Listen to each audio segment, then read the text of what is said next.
চশমা museum, a house of world class, জলট্যাক মোড়, বহরমপুর মডার্ন হোটেলের সামনে। বিজেপি পার্টি ভয় পেয়েছে। বিজেপি পার্টি ভয় পাওয়া মানে আরএসএস, বিশ্ব হিন্দু পরিষদ সকলেই ভয় পেয়েছে।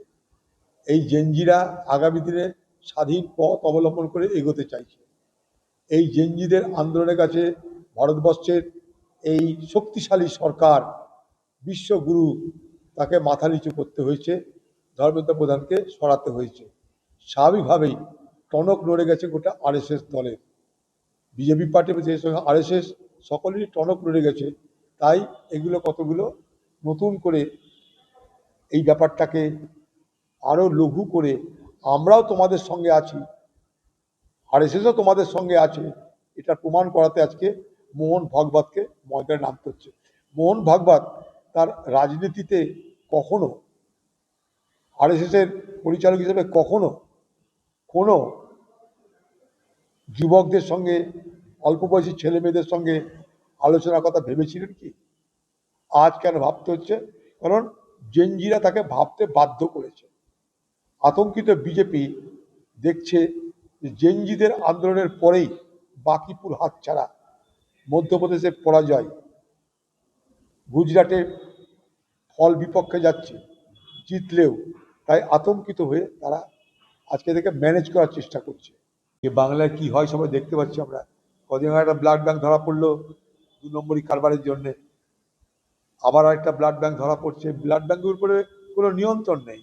হাসপাতালে যান, সেখানে যারা ব্লাড দরকার যাদের, তাদের জন্যে দালাল চক্র সক্রিয় হয়ে থাকে। মানুষের প্রয়োজনে মানুষ রক্ত পায় না, সেগুলো বিক্রি হয়ে যায়।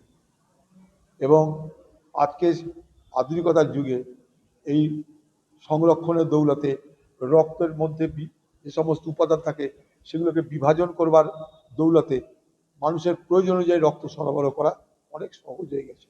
এসব বিজেপি পার্টি নতুন নতুন দালাল তৈরি করেছে, সেই দালালদের সঙ্গে মিটিং হবে আর কি হবে।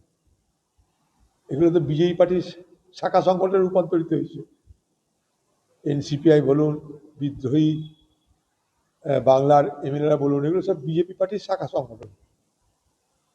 তাই তাদের জন্যে প্রধানমন্ত্রীর দরজা খোলা, প্রাতরাশের, মুখ্যমন্ত্রীর দরজা খোলা, প্রাতরাশের, এরকম শৃঙ্খলা একই সঙ্গে হচ্ছে সব। এখনই আমরা কি করে বলবো যে বাকিটা ভুয়ো? কারণ কোথাও তো কোনো ব্যবস্থাই নেই। আবেদন তো পরের কথা, আগে তো আপনার পরিকাঠামো থাকবে। কোথায় যাবে লোক?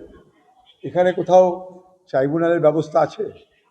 আমরা এখানে আন্দোলন করে দাবি করেছি ব্লকে ব্লকে ট্রাইব্যুনাল, সে তার কোনো পরিকাঠামো আছে? তো লোকে যাবে কোথায়? লোকে সবটা জানে বলেই তো আমার মনে হয় না। সাধারণ মানুষ, গরিব মানুষ, অশিক্ষিত মানুষ, তারা কোথায় যেতে হবে তাই জানে না।